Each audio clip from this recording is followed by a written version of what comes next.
ಕಳೆದ ವಾರದ ಶ್ಲೋಕ 1-2 ಶ್ಲೋಕದಲ್ಲಿ ಹೇಳಿದ್ದ ಸನ್ಯಾಸಿಗೂ ಯೋಗಿಗೂ ಏನ್ ಡಿಫ್ರೆನ್ಸ್ ಇರುತ್ತೆ, ಯೋಗಿ ನಿಲುವೇನಿರತ್ತೆ, ಮುಖ್ಯವಾದ ಕೆಲಸ ಏನ್ ಮಾಡ್ತಾರೆ ಅನ್ನೋದನ್ನ ವಿವರಿಸಿದ್ದೆ. ಇವತ್ತು 3 ಮತ್ತು 4 ಶ್ಲೋಕದಲ್ಲಿ ಯೋಗಿಯ ಬಗ್ಗೆ ಇನ್ನ ಏನ್ ಹೇಳ್ತಾರೆ ಅಂತ ಕೇಳೋಣ. ಬನ್ನಿ ಹಾಗಾದ್ರೆ ವಿಡಿಯೋನ ಸ್ಟಾರ್ಟ್ ಮಾಡೋಣ.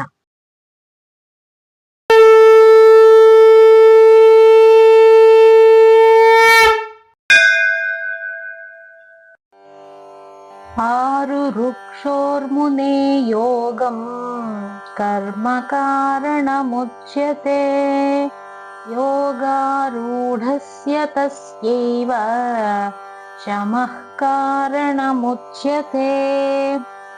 ಯೋಗ ಅಂತ ಅಂದ್ರೆ ಒಂದುಗೂಡಿಸೋದು ಅಂತ ಅರ್ಥ. ಅಂದ್ರೆ ಇಲ್ಲಿ ಜೀವಾತ್ಮ ಮತ್ತೆ ಪರಮಾತ್ಮನೊಡನೆ ಸಂಬಂಧನ ಬೆಳೆಸೋದು ಅನ್ನೋದು ಅರ್ಥ ಆಗತ್ತೆ. ಆದ್ರೆ ಈ ಶ್ಲೋಕಕ್ಕೆ 2 ಆಯಾಮ ಇದೆ.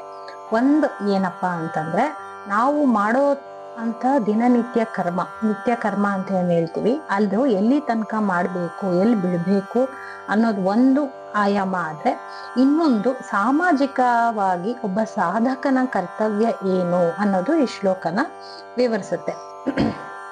ಇನ್ನು ಇಲ್ಲಿ ಸಿದ್ಧಿ ಪಡೆಯದ ಸಾಧನೆಯ ಹಾದಿಯಲ್ಲಿರುವ ಒಬ್ಬ ಸಾಧಕ ಆ ಸ್ಥಿತಿಯಲ್ಲಿ ಎಲ್ಲಾ ಕರ್ಮವನ್ನು ಮಾಡ್ತಾ ಇರ್ತಾನೆ, ಯಾವುದನ್ನು ಬಿಡೋ ಹಾಗಿಲ್ಲ.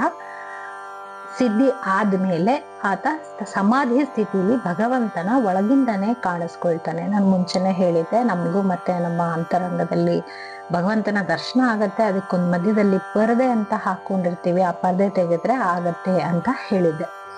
ಸೊ ಇಲ್ಲಿ ಅವನು ಹೊರ ಪ್ರಪಂಚಕ್ಕೆ ಬರ್ಲೇಬೇಕು, ಅಥವಾ ಅವನ ಮುಖ್ಯ ಕರ್ಮ ಏನಪ್ಪಾ ಅಂದ್ರೆ ಶಾಸ್ತ್ರ ಓದೋದು, ಅದನ್ನ ಶ್ರವಣ ಮಾಡೋದು, ಮಂತ್ರ ಜಪ ತಪ ಪ್ರವಚನ ಇತ್ಯಾದಿ.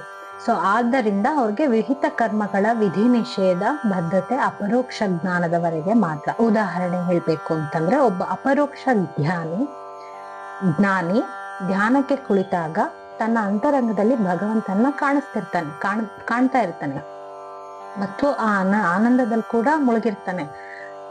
ಬೆಳಗಿನ ಜಾವ ಸೂರ್ಯೋದಯದ ಕಾಲದಲ್ಲಿ ಸ್ನಾನ ಮಾಡಿ ಸಂಧ್ಯಾವಂದನೆ ಮಾಡಿ ಆ ಸಮಯದಲ್ಲಿ ಈತ ಧ್ಯಾನದಲ್ಲಿ ಕುಳಿತಿದ್ದಾನಲ್ಲ ಅಂತ ನಾವು ಎಪ್ಸೋದು ತಪ್ಪು. ಆತ ಸಂಧ್ಯಾವಂದನೆ ಮಾಡದಿದ್ರೆ ಯಾವ ಕರ್ಮಲೇಪನೂ ಆಗುವುದಿಲ್ಲ. ಯಾಕೆ ಅಂದ್ರೆ ಸಂಧ್ಯಾವಂದನೆ ಮಾಡೋದು ಭಗವಂತನ ದರ್ಶನಕ್ಕಾಗಿ. ಆದ್ರೆ ಆತ ಆಗಲೇ ಭಗವಂತನ ದರ್ಶನ ತಗೋತಾ ಇದ್ದಾನಲ್ಲ. ಹೀಗೆ ಅಪರೋಕ್ಷ ಜ್ಞಾನಿಗೆ ಕರ್ಮದ ಬದ್ಧತೆ ಇರಲ್ಲ. ಸಮಾಧಿ ಸ್ಥಿತಿಯಿಂದ ಹೊರಗ್ ಬಂದ್ಮೇಲೆ ಏನೇನ್ ಕರ್ತವ್ಯ ಇದೆ ಅಂದ್ರೆ ಭಗವಂತನ ಗುಣಗಾನ ಮಾಡೋದಾಗ್ಲಿ, ಪ್ರವಚನ ಮಾಡೋದಾಗ್ಲಿ, ಅಧ್ಯಯನ ಮಾಡೋದಾಗ್ಲಿ ಇತ್ಯಾದಿ. ಇನ್ನೊಂದು ಆಯಾಮ ಏನಪ್ಪಾ ಅಂತಂದ್ರೆ, ಇದನ್ನ ಮಧ್ವಾಚಾರ್ಯರು ತಮ್ಮ ಗೀತಾ ತಾತ್ಪರ್ಯದಲ್ಲಿ ಹೇಗ್ ಹೇಳಿದ್ದಾರೆ ಅಂದ್ರೆ, ಮುಖ್ಯವಾಗಿ ಒಬ್ಬ ಸಾಧಕನ ಸಾಮಾಜಿಕ ನಡೆ ಹೇಗಿರ್ಬೇಕು ಅಂತಂದ್ರೆ, ಅದಕ್ಕೊಂದು ಎಕ್ಸಾಂಪಲ್ ಕೊಟ್ಟಿದ್ದಾರೆ. ಕರ್ಮ ಅಂದರೆ ಕರ ಪ್ಲಸ್ ಮಾ ಅಂತ. ಕರ ಅಂದ್ರೆ ಕಂದಾಯ ಅಂತ. ಸೊ ಯಾವ್ದನ್ನ ಕಂದಾಯ ಅಂತ ತಿಳಿದು ಮಾಡ್ಬೇಕು ಅದು ಕರ್ಮ ಅಂತ. ಅಂದ್ರೆ ಭಗವಂತನ ರಾಜ್ಯದಲ್ಲಿ ನಾವು ಪ್ರಜೆಗಳಾಗಿದ್ದೀವಿ, ಅದಕ್ಕೋಸ್ಕರ ನಾವು ಅವನಿಗೆ ಕೊಡೋ ಅಂತ ಕರ್ಮ ಅಂದ್ರೆ ಕಂದಾಯ. ಯಾವುದೋ ಅಭಿಲಾಷೆಯಿಂದ ದೇವಸ್ಥಾನಕ್ಕೆ ಹೋಗಿ ನಾವು ಕಾಣಿಕೆ ಹಾಕೋದು ಕಂದಾಯ ಅಲ್ಲ. ಆದ್ರೆ ಭಗವಂತ ಏನಪ್ಪ ನಮ್ಮಿಂದ ಬಯಸ್ತಾರೆ ಅಂತಂದ್ರೆ, ಕಷ್ಟದಲ್ಲಿರೋರ್ಗೆ ಶುಶ್ರೂಷೆ ಕೊಡುವಂಥದ್ದಾಗ್ಲಿ, ಒಬ್ಬ ಅಪರೋಕ್ಷ ಸಾಧಕನಾಗುವ ತನಕ ಅವನ ಸಾಧನೆಯಲ್ಲಿ ಇದು ಮುಖ್ಯ ಒಂದು ಸಾಧನೆ. ಸಮಸ್ತ ಜೀವ ಜಾತದ ಮೇಲೆ ಅನುಕಂಪ ಸೇವಾ ಮನೋವೃತ್ತಿ ಬಹಳ ಯೋಗ್ಯ. ಅದು ಯೋಗಶಾಸ್ತ್ರದಲ್ಲೂ ಕೂಡ ಇದನ್ನ ಹೇಳ್ತಾರೆ. ಮೈತ್ರಿ, ಕರುಣ, ಮುದಿತ ಮತ್ತು ಉಪೇಕ್ಷಾ ಅಂತ 4 ಮನೋವೃತ್ತಿ ಬಗ್ಗೆ ಸಾಧಕನಲ್ಲಿರ್ಬೇಕು ಅಂತ ಹೇಳ್ತಾರೆ. ಮೈತ್ರಿ ಅಂದ್ರೆ ಸಜ್ಜನರ ಸಹವಾಸ. ಎಲ್ಲಿ ಒಳ್ಳೆತನ ಇದೆ ಅಲ್ಲಿ ಸ್ನೇಹ. ದುಃಖನ ಕಂಡಾಗ ಅಲ್ಲಿ ಕರುಣೆ ಹಾಗೂ ನೆರವು, ದಟ್ ಈಸ್ ಕರುಣ. ಸೊ ಇನ್ನೊಬ್ಬರ ಉದ್ಧಾರ ನೋಡಿ ಸಂತೋಷ ಆಯ್ತು ಅಂತ ಹೇಳೋದು ಮುದಿತ.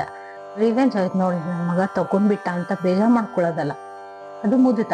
ದುಷ್ಟರಿಂದ ದೂರವಿರುವುದು ಉಪೇಕ್ಷಾ.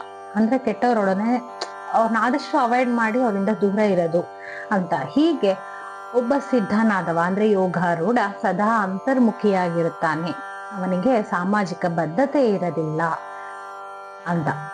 ಅವರಿಗೆ ಆನಂದಾಭಿವೃದ್ಧಿಗೆ ಕಾರಣ ಶಮ ಅಂದ್ರೆ ಸದಾ ಭಗವಂತನಲ್ಲೇ ಮನಸ್ಸನ್ನ ಇಟ್ಟಿರೋದು. ಅದರಿಂದ ವ್ಯತಿರಿಕ್ತವಾದ ಇನ್ನೊಂದು ಕರ್ಮ ಅವರಿಗಿರಲ್ಲ. ಹೀಗೆ ಲೋಕಸೇವೆ ಎನ್ನುವುದು ಒಬ್ಬ ಸಾಧಕನ ಅವಿಭಾಜ್ಯ ಅಂಗವಾಗಬೇಕು ಎನ್ನುವುದನ್ನ ಕೃಷ್ಣ ಈ ಶ್ಲೋಕದಲ್ಲಿ ಸ್ಪಷ್ಟವಾಗಿ ಹೇಳಿದ್ದಾರೆ. ಯದಾ ಹಿನೇಂದ್ರಿಯಾರ್ಥೇಷು ನ ಕರ್ಮಸ್ವನುಷಜ್ಜತೆ ಸರ್ವ ಸಂಕಲ್ಪ ಸನ್ಯಾಸಿ ಯೋಗಾರೂಢ ತದೋಚ್ಯತೆ. ಅಂದರೆ ಅಪರೋಕ್ಷ ಜ್ಞಾನಿಯ ಲಕ್ಷಣಗಳನ್ನ ಕೃಷ್ಣ ಈ ಶ್ಲೋಕದಲ್ಲಿ ಹೇಳ್ತಾ ಬಂದಿರೋದು. ಯದಾ ಹಿ ನ ಇಂದ್ರಿಯ ಅರ್ಥೇಶು ನ ಕರ್ಮಸು ಅನುಷಜ್ಜತೆ.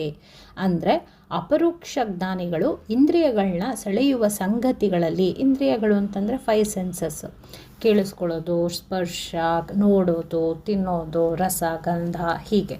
ಸೊ ಯಾವ ವಿಷಯದು ಅವರಿಗೆ ಅಂಟ್ಕೊಳ್ಳಲ್ಲ, ಅವರು ಕ್ರಿಯೆ ಮಾಡ್ತಾರೆ, ಆದರೆ ಅದನ್ನು ಅದಕ್ಕೆ ಅಂಟ್ಕೊಳ್ಳೋದಿಲ್ಲ.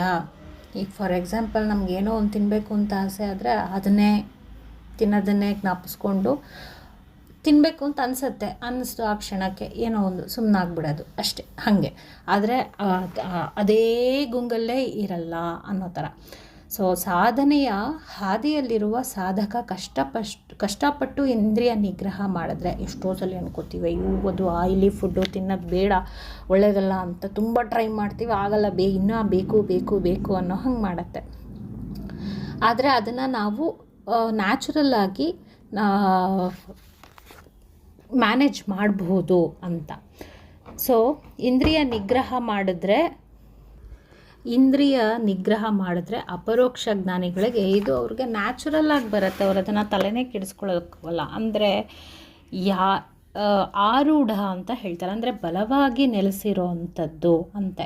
ಅಂದರೆ ಈಗ ಫಾರ್ ಎಕ್ಸಾಂಪಲ್ ನಾವು ದೋಣಿನಲ್ಲೆಲ್ಲೋ ಹೋಗ್ತಿರ್ತೀವಿ ಅಂತ ಅಂದ್ಕೊಳ್ಳಿ. ದೋಣಿನಲ್ಲಿ ಹೋಗ್ತಿರ್ಬೇಕಾದ್ರೆ ಮಧ್ಯ ನೀರಿನಲ್ಲಿ ಎಲ್ಲ ನಿಲ್ಲಿಸಬೇಕು ಅಂತಂದರೆ ಆ್ಯಂಕರ್ ಅಂತ ಹೇಳ್ತೀವಲ್ಲ, ಆ ದೋಣಿನಲ್ಲಿ ಅದನ್ನು ತೆಗೆದು ಭದ್ರ ತಳಕ್ಕೆ ಹಾಕಿದ್ರೆ ಅದನ್ನು ಭದ್ರ ಹೋಗಿ ಕೂತ್ಕೊಳ್ಳುತ್ತೆ. ಆಮೇಲೆ ಅದನ್ನು ಕಟ್ಟಿದ್ರೆ ಆ ಕಡೆ ಈ ಕಡೆ ಏನೇ ಬಂದರೂ ಅದು ಅಲ್ಲಾಡೋದಿಲ್ಲ ಅಂತ.